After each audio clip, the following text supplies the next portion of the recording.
Hello, magandang hapon po sa inyong lahat. 1:34 ng hapon at ito na naman tayo pag-usapan natin kung ano talaga. Sa ngayon, ano ang pinakasolusyon sa ating problema. Ladies and gentlemen, this is not a laughing matter for us to always see every day the problems that are arising in our midst, in our country. Problems come in different forms and sizes. Some still big, some still small, but yet the same act of stealing does not differ from one another. Magnakaw ka ng piso o magnakaw ka ng 100 piso o magnakaw ka ng 1 bilyon, ang tawag sa iyo ay iisa lang, magnanakaw. So ano ngayon ang solusyon natin? Lahat nag-umpisa po sa nakawan. Saan tayo magsisimula ngayon? Anong solusyon? Eleksyon? Well, wise men say that the future of our country, or any country for that matter, depends on the ballots. Pero paano yan? Kung ang balutan natin ay tainted. Paano yan kung ang balutan natin ay hindi makapagbibigay ng tama na kung ano nakasulat yan? Day in and day out, everybody is always complaining. For sure, yung mga pagreklamo na yan ay may pagsisisihan tayo. Pero yung pinakaugat na problema, di ba? Dato gamblang.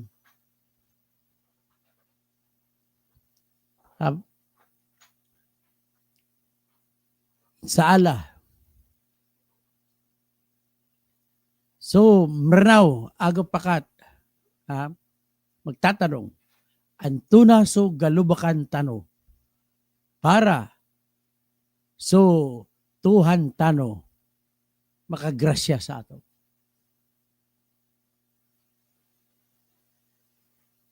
Para sa mga tupad at akan, may asinso. Para mga bayan natin na asinso. Anong gagawin natin? Lahat po, ladies and gentlemen, let us begin with the principle that says that people is the king. It could also be said as vox populi, vox Dei. In every place on our earth, whatever it is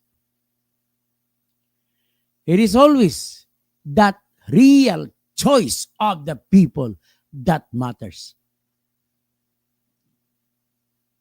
May problema kami. Kagaya sa BARM. Ang pangarap ko sa BARM, kasi katabi ng bayan ko lang yan BARM. Ang pangarap ko sa BARM, kung saan ako ay nag-graduate ng aking kolehiyo, ay sana yung gusto ng mga tao ay matutupad. Sana ang lahat ng tao ay may kalayaan mamili ng kanilang gusto at yung mga pinipili nila ay dapat mananaig at talagang titingnan ng lahat na sinasabi, vox populi, vox Dei. So, boses ang mga tao, boses mambo sa Tuhan. Ang boses ng mga tao ay boses din ng Diyos. Kaya yan ang gusto natin. Yan ang ideal situation. Sa Pilipinas, hindi nangyayari yan. Kahit sa bansa, except lang for a few. Except lang mga ibang bansa na talagang, blessed ba sila? Binigyan ba sila ng biyaya ng Diyos o ng Allah? Bakit yung ibang bayan ay masig maunlad at tayong Pilipinas ay hindi?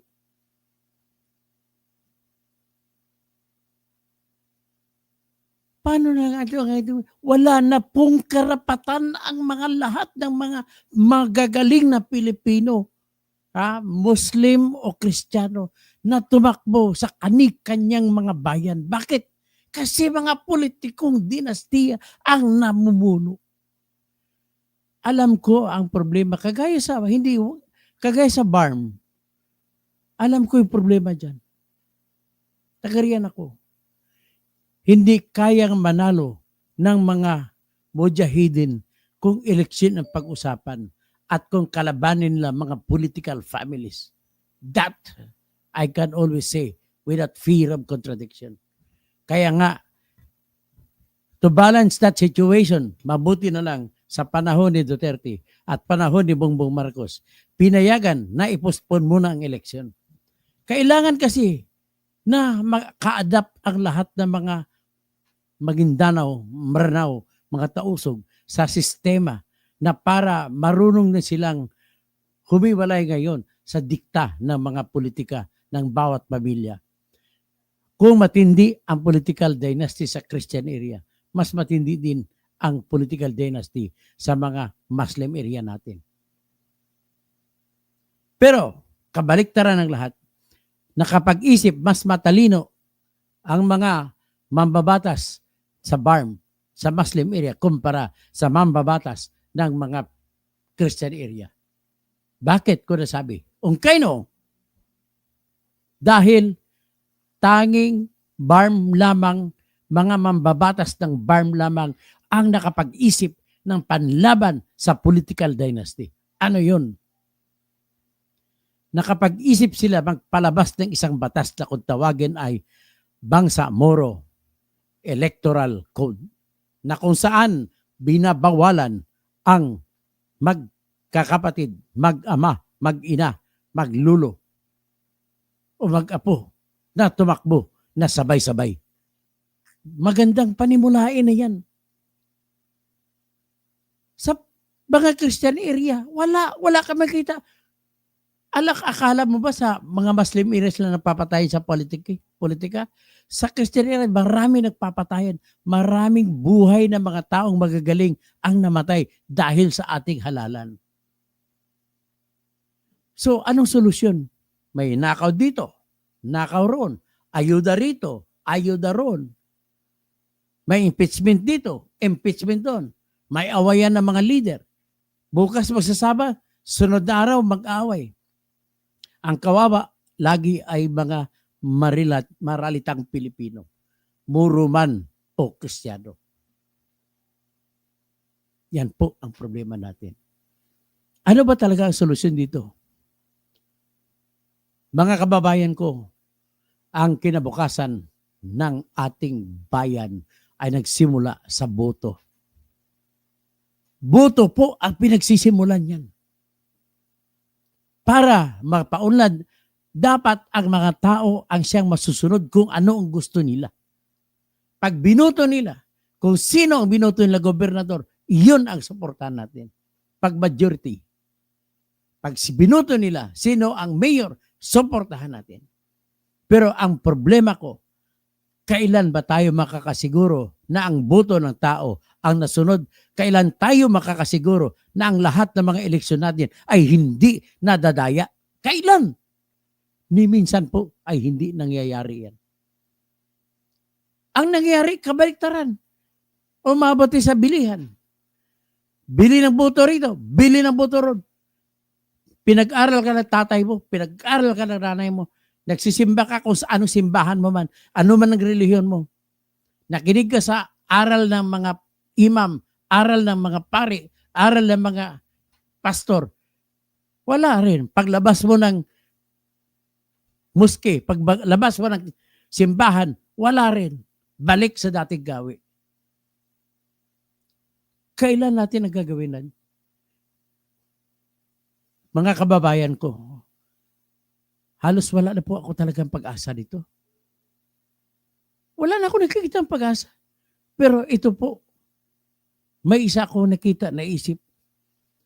Gamit lamang ang aking dunong na nakuha ko sa pag-aaral. Hindi po ako genius.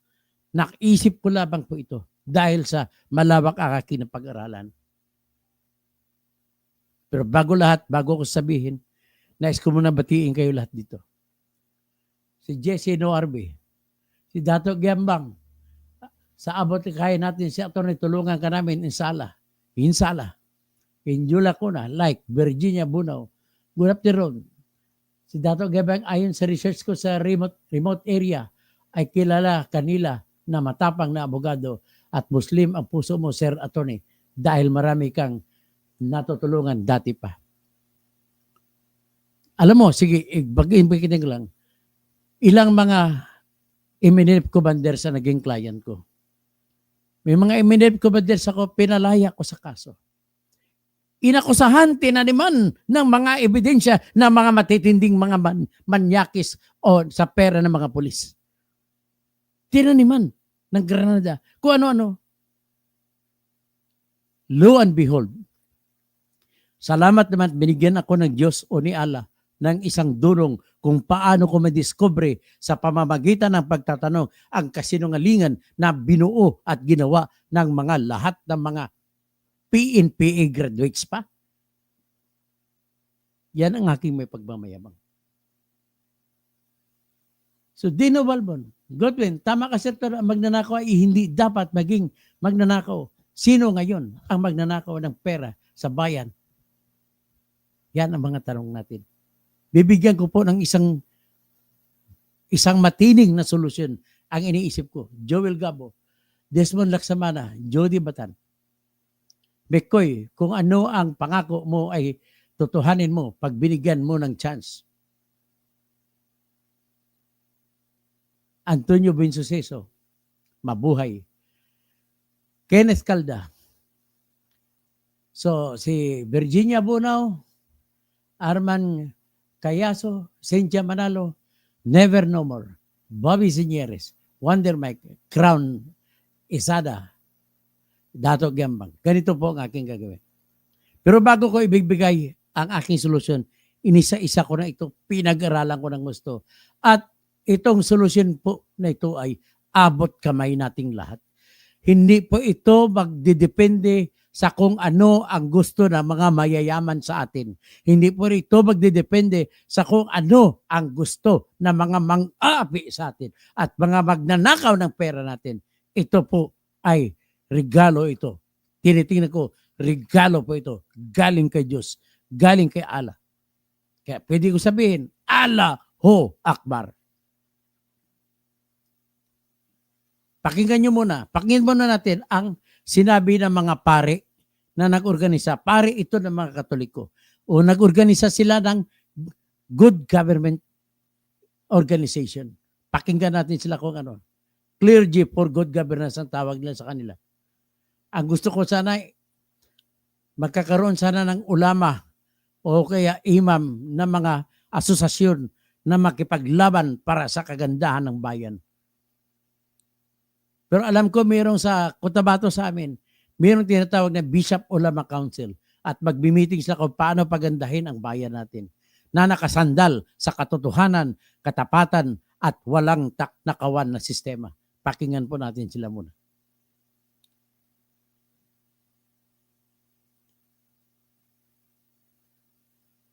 Ito po si Monsignor Mel David. Pakinggan natin na sinabi niya tungkol sa eleksyon.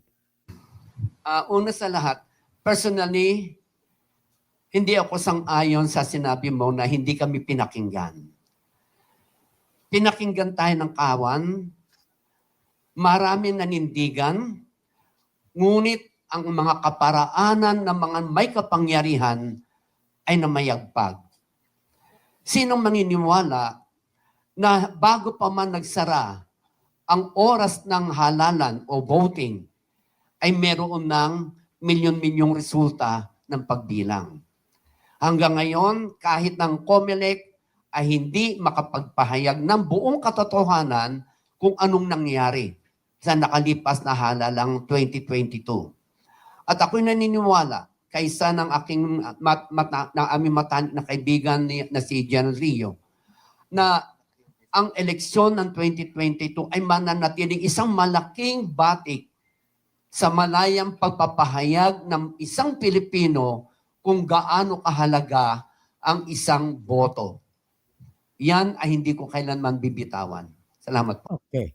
So, ang aking comment naman dyan, sigurado po ako na may dayaan sa 2022 election na nangyari. At sigurado ko, itaya ko man ang aking buhay na ang lahat ng nananalo, presidente, vice president, at mga senadores, at mga party list, sila po ay pinanalo lamang ng Smartmatic. Bakit ayaw gumalaw ni George Erwin Garcia? Yan, mga kaibigan ko, pinapakita ko sa inyo ang problema. Gaano kalaki ang problema na kung mag-solve lang sana ang problemang ito sa eleksyon ay mawawala ang lahat ng mga problema natin. Lahat ng galit na sa bawat isa ay mawawala yan kapag lalabas na po ang totoong boses ng tao at totoong boses ng Diyos. Dito sa Smartmatic, ano mga ebidensya na meron kami? Kasama ko yan mga GNT Trio na yan. Na-discover na po sa kanilang sariling ebidensya mismo na merong transmission lags na 20 million mahigit, 20,676,000 mahigit ang pumasok na boto sa loob lamang ng hindi pa umabot ng isang oras. Napaka-imposible po mangyari yan. At natagpuan na lang namin na yung transmission logs na binigay ng COMELEC galing sa kanila, saan ka makakita? 10% nagpadala ng sabay-sabay na resulta. Up to the last second, pare-pareha, in batches of 10, in batches of 5, in batches of 6. Mangyayari ba yan? Na kung titingnan mo sa batas, ang lahat ng mga resulta sa bawat presinto ay papadala, direkta, papunta sa COMELEC, galing sa bawat presinto at sabi natin presinto ay mayroong 106,700 vote precincts ang meron. Meron sa Batanes, meron sa Tawi-Tawi, meron sa Bicol, meron sa Palawan, Balabac, pinakamalayo. Paano nangyari na dumarating ang mga boto na wala malang halos signal ng internet dyan? Nagpalabas ang COMELEC ng tinatawag na logs o records ng Smart at saka Globe. Nakita. Ladies and gentlemen, lumabas po. Dapat ang botohan noong May 9, 2022 ay matatapos sa alas 7 ng gabi. Bakit alauna pa lang may resulta ng pinadala?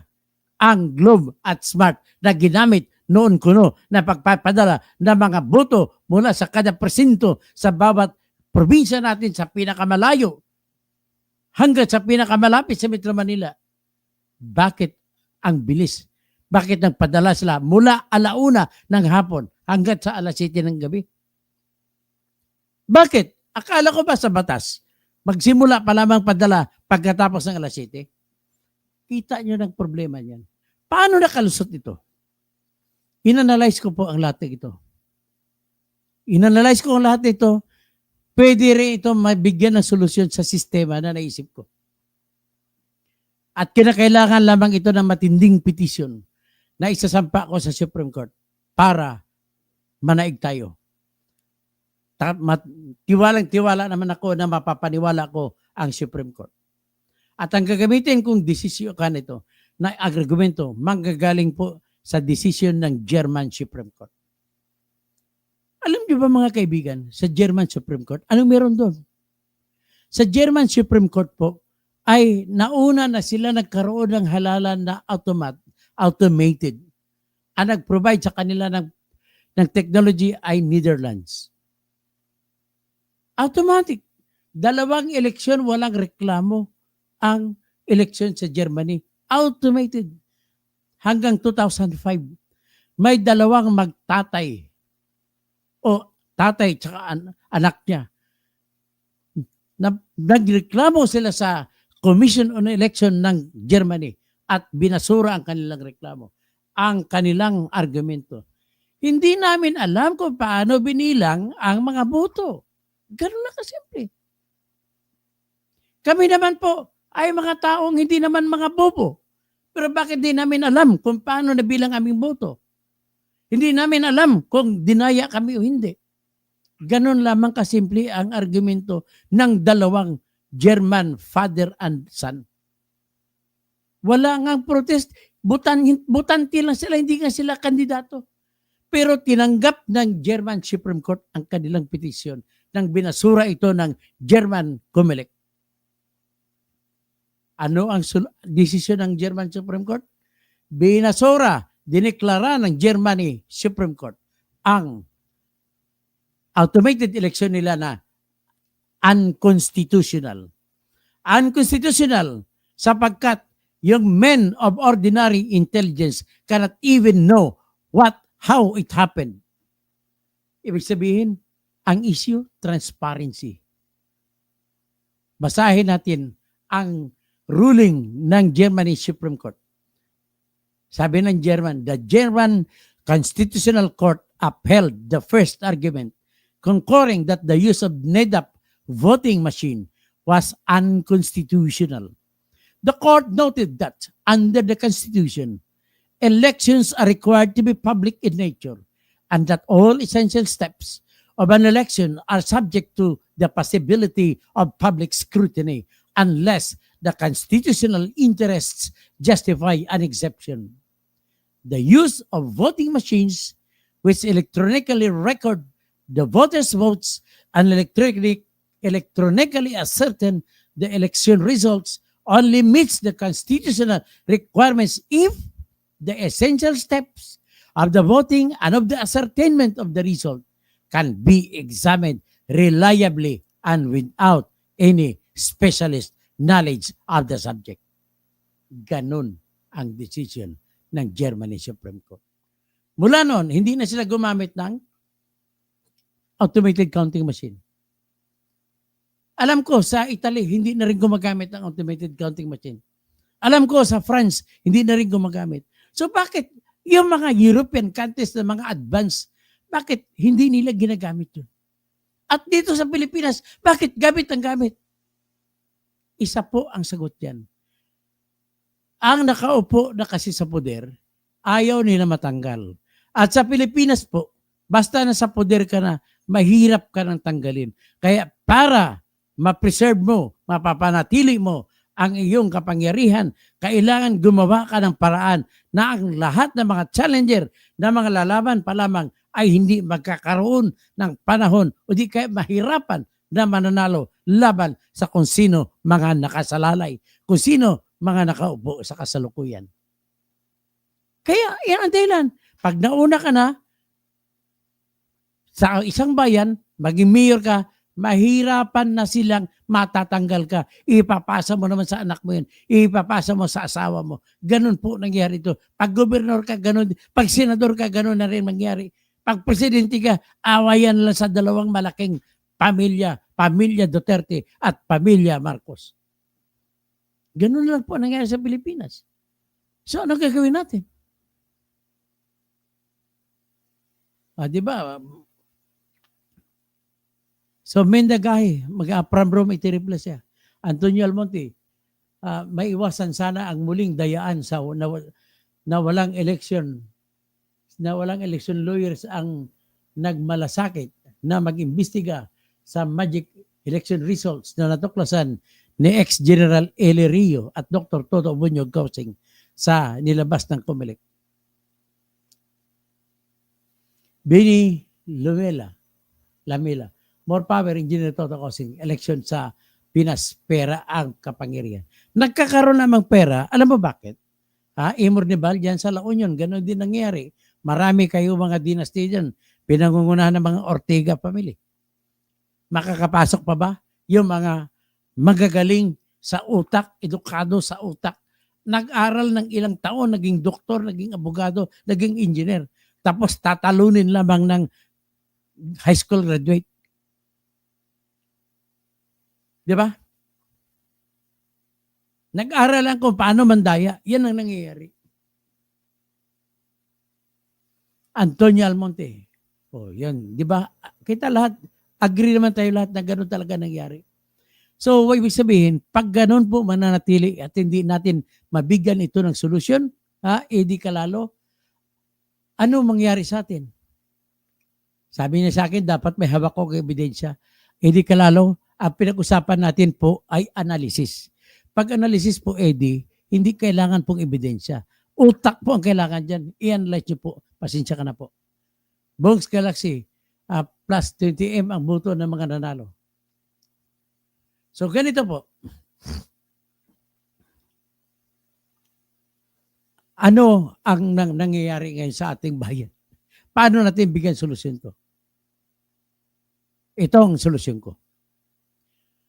Sa ating batas ay hindi naman po taliwas o salungat sa argumento ni George Erwin Garcia at ng mga sinasabi niya sa mga pari na ito na hindi na daw mababago ang automated election dahil sa batas. Wrong, wrong, wrong. Mali, mali, mali. Nakasaad sa batas natin na binigyan lamang ng authorization, pinapayagan lamang ang COMELEC na gagamit ng automated elections. Ang ibig sabihin, pwede po kayo gumamit ng hindi automated. Kasi pa, ano pang dahilan? Ano ang katwiran mo, Mr. George Erwin Garcia?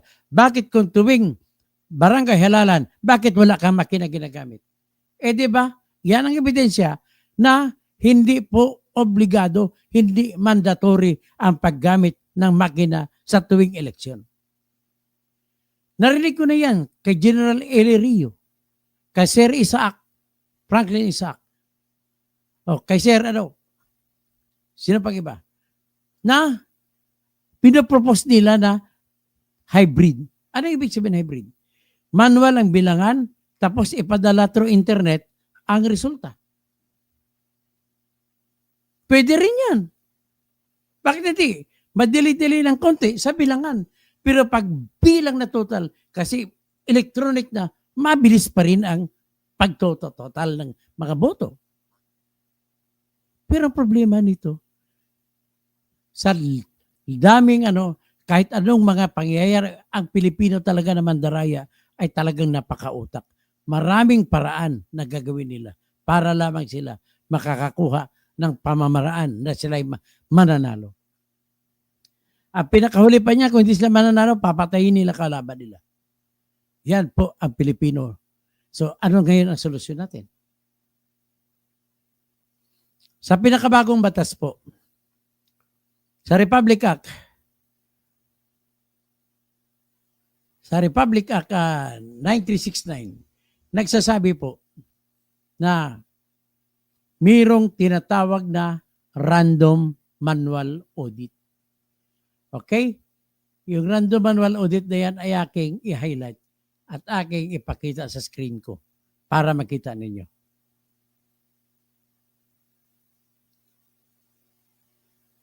At sa random manual audit na po na ito, dito po ako maglalaro kung paano ko ipaimbuyog ang aking proposisyon. At ang gagawin ko lamang sa huli ay magsasampa ng petition sa Supreme Court. Ito po ang gagawin ko.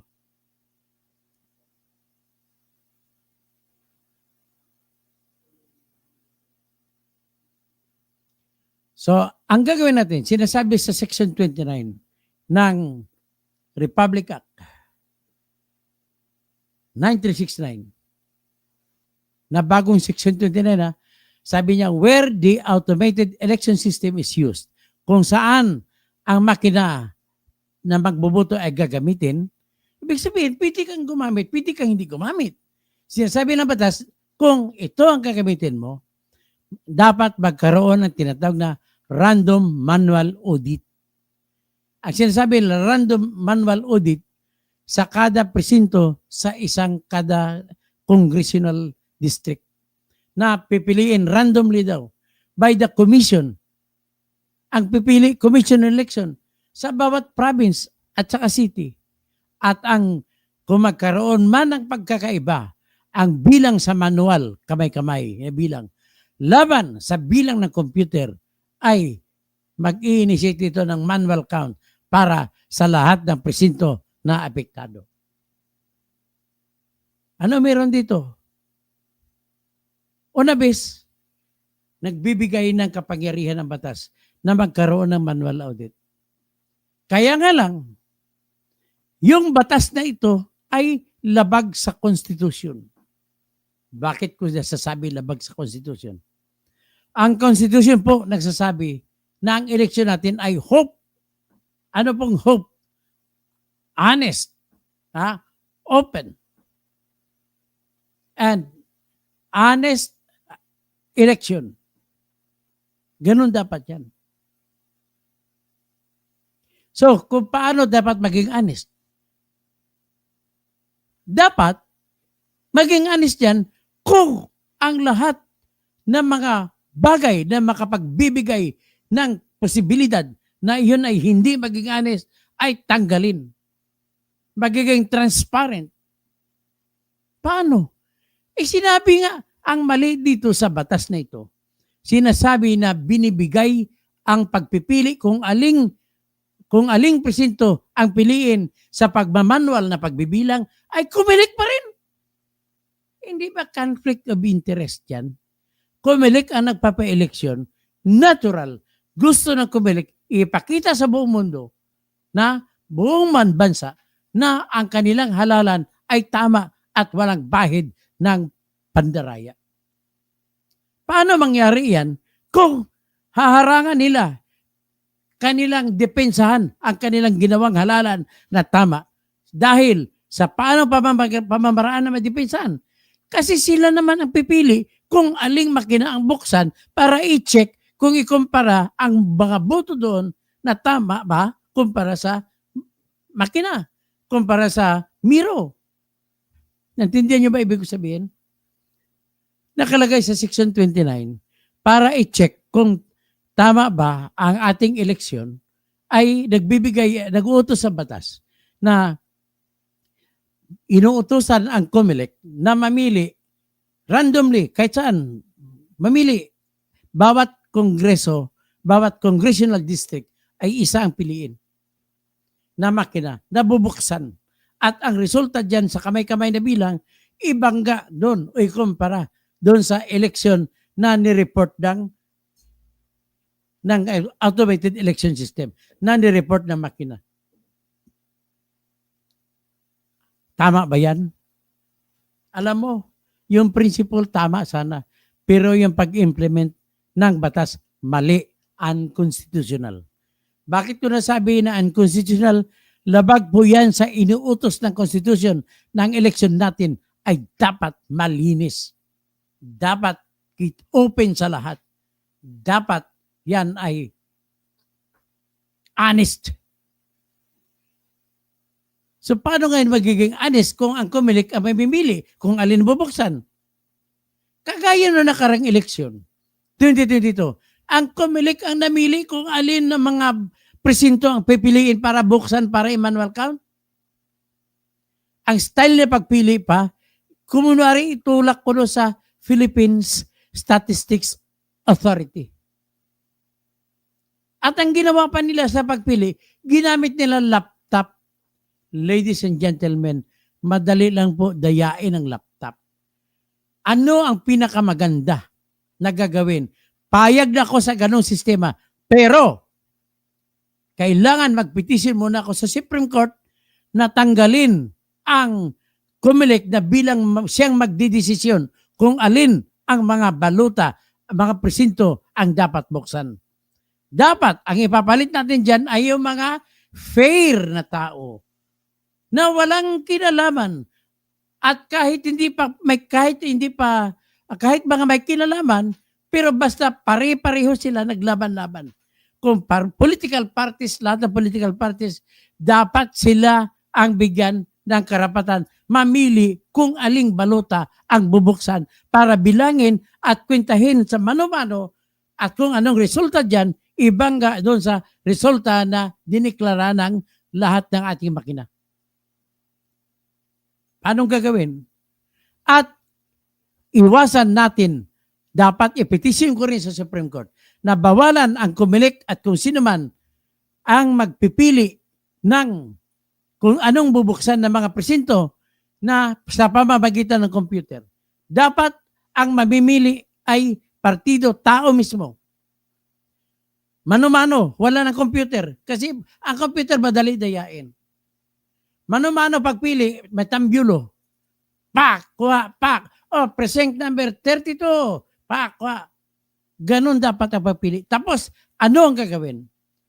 Pagkatapos ng halalan, ipipitisin ko rin na pagkatapos ng halalan alas 7, halimbawa magpadala ng resulta, bago magpadala ng resulta, ay kung manood sila lahat sa live stream ng pagbunutan at kung matawag ang presinto sa Tawi-Tawi, kagad bago magpadala, mag-automatic bukas sila ng baluta sa harap ng mga watcher at bilangin isa-isa.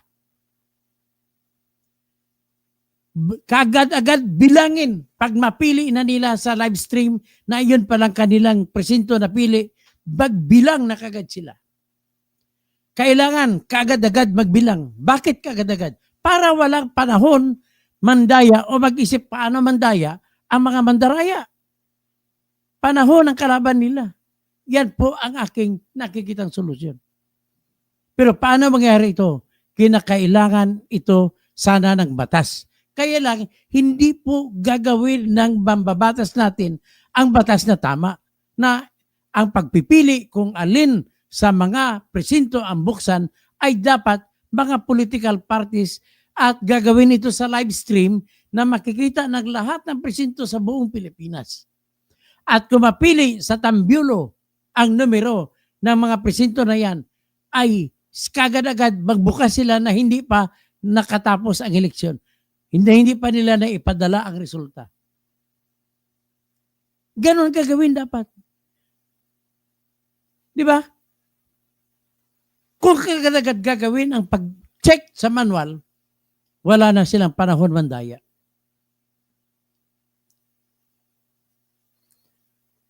So, ibig sabihin, hindi na maulit po yung nangyari kay Leni Robredo. So, isagutin natin ang tanong ni Sir Polo Carpio na nagtanong si Zerx Adventures kay Madam Leni. Ang sagot kasi ni Madam Leni ay hindi na siya nagsampa ng protesta sapagkat, number one na rason, sinabi ng mga abogado niya na malabo. Malabo sila manalo. Naniniwala sila na talo sila. Number two, sinabi ng mga IT experts niya na talo sila at wala sila nakitang dayaan. Ladies and gentlemen, mali ang abogado at mga IT experts nila ini. Paano nila nasabi na mali sila? Hindi nga nila makikita kung paano binilang. Next, sinabi ni Madam Leni, kahit na gusto niya magprotesta, wala siyang pambayad sa pagpapabukas ng mga presinto. Ladies and gentlemen, napakamahal talaga kung magsampa ka ng protesta at ang protesta mo ay sa pamamaraan ng pagbibilang ng mga baluta. Sa ganung paraan, sisingilin ka ng 3,000 kada presinto. Sa buong bansa, mayroong 106,700 precincts times 3,000. Ano mangyari niyan? Di ba? 3 times 16, 48. So 480 million ang kailangan ibayad. Saan sila kukuha ng kalahating bilyon pambayad para sa mabuksan ang lahat ng baluta? Actually, sa totoo lang, kung si Madam Leni nagpahayag at nagsabi lang, nag-solicit siya, pati ako magbibigay ng kahit hanggang 10 na presinto. Magdodonate ako ng pera, 30,000 para ibabayad sa 10 presinto na bubuksan. Sigurado ko marami ang susunod niyan. Ladies and gentlemen, ganito lang po. Kung matanggal natin ang daya, matatanggal din natin ang napakamahal na protesta. Matatanggal din natin yung mga duda sa lahat ng mga bumubuto at lahat ng tumatakbo. At kung matanggal natin ang duda, magiging maganda ang relasyon ng magkatunggali sa politika. Bawat isa maluwag niyang tanggapin ang kanyang talo at tutulong siya sa mananalo para pagpaganda ng pagpatakbo ng bayan. Ganun lamang po ang solusyon. Ako, maluwag kong tanggapin, talo ako. Basta talagang talo ako. Kahit tutulong pa ako sa mananalo o sa nanalo. So, iyan po ang solusyon dyan. Ngayon, ulitin ko lang, ang solusyon na gagawin ko, magsasampa ako ng petition sa Supreme Court at ipadeklara ko na labag sa konstitusyon ang Section 29 ng Republic Act 8436 na nagsasabi na ang pagbibilang ng random manual audit checking ay COMELEC ang mamimili ng kung sino, kung alin sa mga presinto ang bubuksan. Mali yan, mali. Conflict of interest yan. Depensa ng COMELEC na tama ang kanilang gawa dahil sila namimili din. Kaya ang pagpipili, dapat kamay-kamay, tambyulo. Hindi pwede pagpili ng computer. Ang computer madaling dayain. At yung pagbibilang pag-check, kagad-agad, pagtapos ng halalan, ay buksan kagad. Kung napili na sila ang kanilang presinto sa tambyulo, lahat sila ay manonood sa live stream. At kung mapili na, sabay bilang kagad. At ang pagbibilang, naka-live stream din. Ganon gagawin natin. Transparency ang solusyon dyan. At saka honesty. Ngayon, anong masasabi ko rito?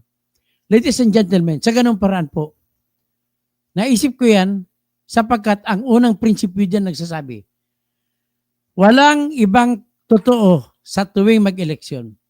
Walang ibang pinakamalapit sa katotohanan pag tuwing eleksyon, kundi yung baluta na nakasulat na nandoon sa loob ng ballot box. Yun lamang ang tanging totoo. Para natin malaman kung anong totoo, buksan natin yan. At para natin masiguro na yung ginawa ng makina ay tama, ikumpara natin o ibangga natin yung totoong detalye sa loob ng baluta laban sa makina.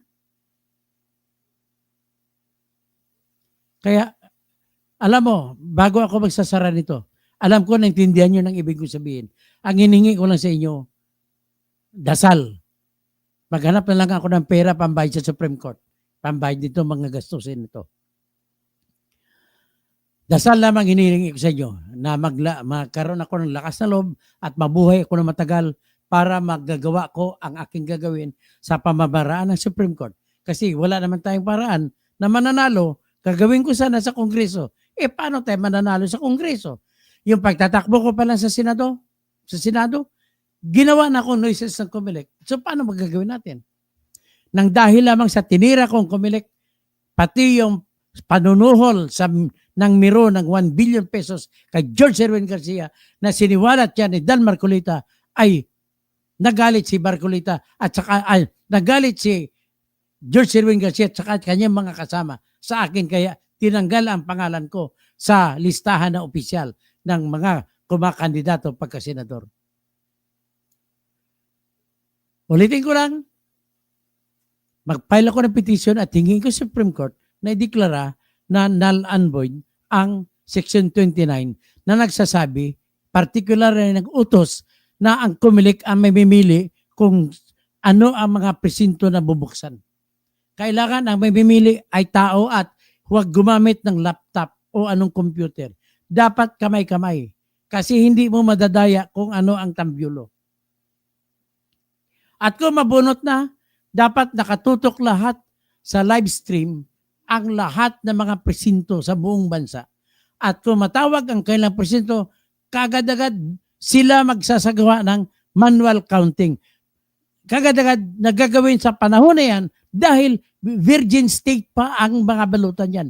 Hindi pa na i-transfer, hindi pa na i-travel. Kaya virgin state at hindi pa nababago. At yan ay totoo na kung ano sinasabi dyan.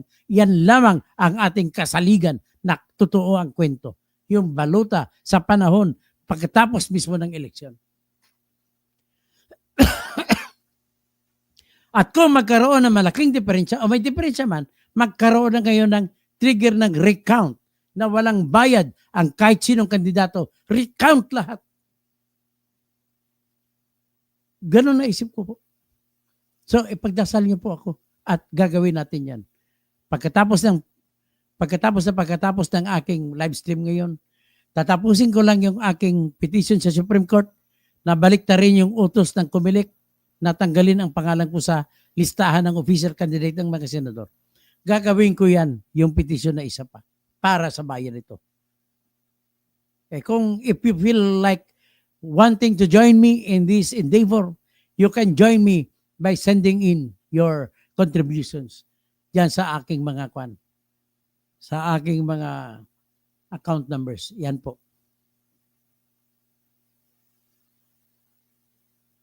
So, nagtatawag lang ako, tapos na po ako. Maiksi lang pong detalye ko.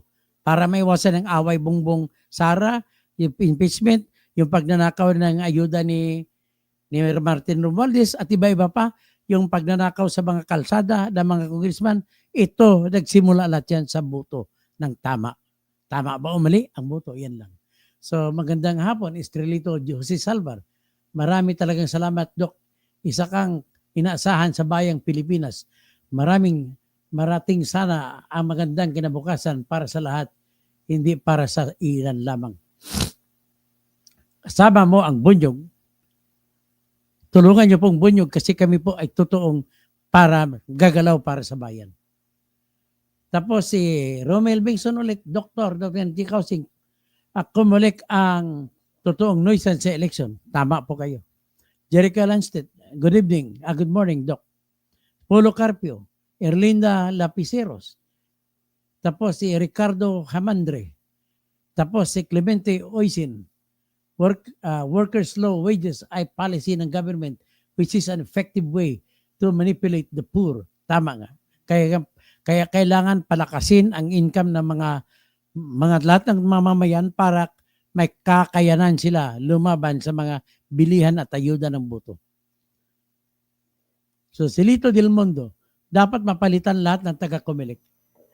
Prox Galaxy, noong 2022 election, taga-Davao lahat ang opisyal ng Comelec. Si Dennis Oy ang logistics. Saan ka pa? Tama po yung sinasabi mo. Kaya kung sino sa poder, siya na mamayani. Ganon ang sistema natin ngayon.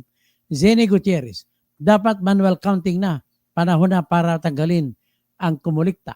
Clemente Oisin, Smart Magic was the counterpart of Dominion vote sa US. So, Almonst on TV. Tapos sabi niya, basta kalbo. Di, hayaan mo siya. Wala namang argumento. Ad hominem lang paninira sa pananawag sa mga tao na depekto ko. Bakit ko kalbo ako? Siguro, pogi naman ako sa mata ng iba. Okay lang yun. So, sunny day. Oy, Almans, kalbo din si Bato. So, Mayma Juben, dito po sa Italy, hindi po automated system ang election. Simply, all the way po. Ay, maganda. Talagang walang tiwala yung Italy sa automated. Loretta Grande, bawal daw po galing solicitation. Okay? Antonio Almonte, magbibigay ang Comelec ng libre ng recount sa Santo Tomas, Batangas, pero hindi pa nangyari. Pangako na lang yan na natapapako. Gabriel Ligua, tama ka, Tony, totoo kung nagpakita lang ng interest sa paghabol si Lini, palagay ko, sigurado ako mananalo si Lini, sigurado lang. Polo Carpio, ano ang status sa pagbilang sa Santo Tomas? Dada pa rin, baba, wala pa rin, hindi pa ginagalaw ni George Erwin Billones Garcia. Jefferson Choco, 30 pesos po sa lahat ng 15 million kakamping mag-donate para sa 2022 election result recount. Kaya lang tapos na po ang pagpa-recount. Wala na, lampas na. Dapat sana nung araw pa. Danilo Pipito, okay yan, Sir Toto, yan ang tama. Presperes, mas maganda, hybrid, mababantayan. Talagang problema natin ngayon sa hybrid, marami kumukontra. Kaya ang naisip ko solusyon ay isang solusyon na panlaban sa mga kumukontra sa hybrid. No, panlaban din sa mga awayan na malaking panig kasi nangyari. Okay. So, Evelyn Pedrera, pito sa amin. So, dagdag shading at brownout pa. Okay. Tapos, Armando Sanchez. Dr. Toto, unang ayusin sa eleksyon ay ang mga korap sa Comelec. Tapos, Antonio Almonte, LB Fulgencio. Tapos, Evelyn Pedrera. Sino pa? Si Romel Bengson. Mabuhay ka, sabi niya, Evelyn Pedrera, Abinon, tama yan, nang wala ng power sa pera ng eleksyon. Melvin Gonzales. Tama itong paraan na yun. Gagawin at gagawin ko yan. Kiko Maan, sana makapasok ka sa Senate para sa lahat ng mga trapo ay di na makapag-abuso. Jimmy Aripagita, Lorenzo Mercurio, tapos si Kiko Maan, Pablito Cam, Armando Ibarra. At tama na po kay Sir Toto Kausing, buo po ang paniwala ko na dinaya ang eleksyon noong 2022. At Kuya Koy, Hermes Polyoso, Bugat Arsiaga, Pilo Zargana, I second the motion, Comelec is the nuisance. And the cheater, Chito Maan, Kiko Maan, dapat mawala na lahat ng tauhan sa Comelec. Rumban Lee, haka mo lang haka mo lang na manalo sila. Hindi, nanalo talaga siya. Pasensya ka na, Rumban Lee. Whether you are against in my findings or not, yan po ang aking panindigan na panalo si Leni Robredo ng kalang election. Jean Marikel Sir Dailangin. Tapos Emilio Richard de la Cruz, Romeo Bailas, Janila, Pablito Cam, Casyong Provinciano, si Tony Glenchong ang unang nag-propose ng hybrid, Jefferson Choco. So yan po ang ating pag-usapan sa ngayon at magandang hapon po mga kababayan at magandang hapon George Erwin Moica Garcia, Aimee Perolino Ampolocchio, si Socorro Inting, si Attorney Edward Ernest Maceda. Ang dami nyo Kaskeho, marami kayo. Puro kayo mga bulok, pasensya na. Puro kayo mga bulok, pasensya na. Ayaw niyong aminin na kumita na kayo ng 1 billion. May ebidensya na si Marcolita ha, na nagdeposito siya sa account ninyo. Pumasok ang $100 kada account. Kung pumasok, ibig sabihin, totoo, nag-exist. Nakalagay pa ang resibo. George Erwin Moica Garcia. May address pa. Nako naman talaga oh. Si Maribel de Vera. Tapos sabi pa ni George Erwin Garcia, hindi naman ako pumunta doon sa abroad. Ay George, wag mo na kaming lukuhin. Pwede po kayo magbukas ng account na online. Ganun lang ko simple. Maraming salamat po sa lahat.